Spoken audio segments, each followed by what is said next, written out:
presented by Golki Music.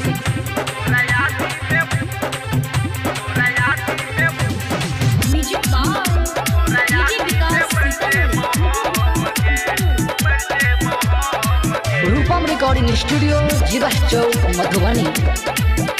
अभी आप सुन रहे हैं सिंगर अजय धड़कन को।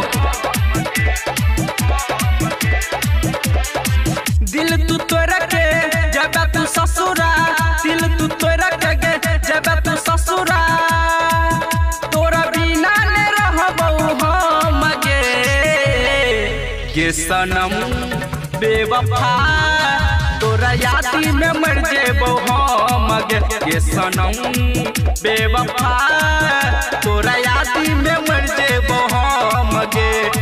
दिल तू तोड़ के जब तू ससुरा, तोरा बिना ने रहबो हम गे।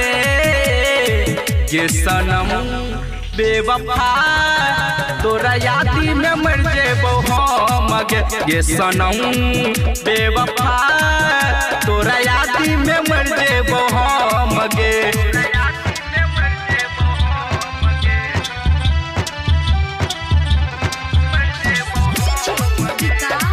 सिंगिंग बाय अजय धड़कन।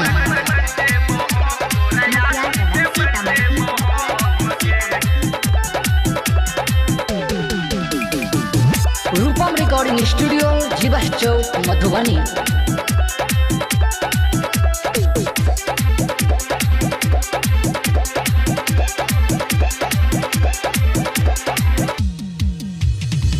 दिल से प्यार करे छलियो भेल बेवफा गे। कौन गलती हम केली दिल तू सजा गे।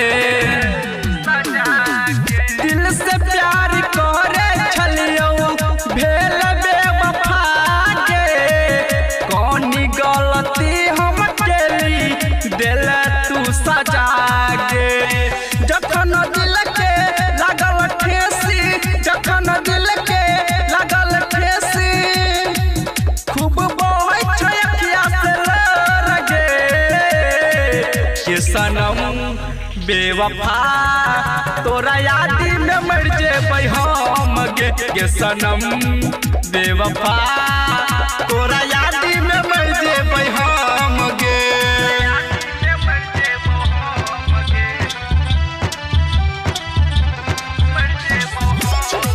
सिंगिंग बाय अजय धड़कन।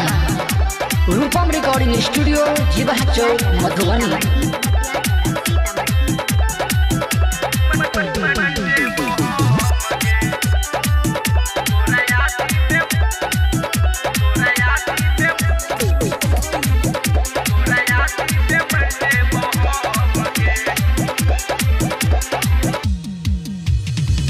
तोरा याद में गे जानी भेली हम पागल गे।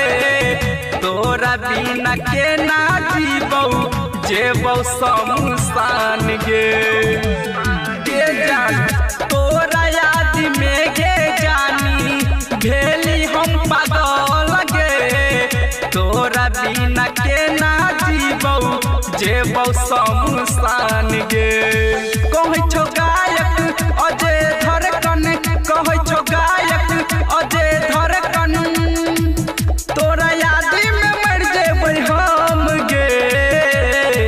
ये सनम बेवफा तोरा यादी में मर जेबै हम गे। ये सनम बेवफा तोरा यादी में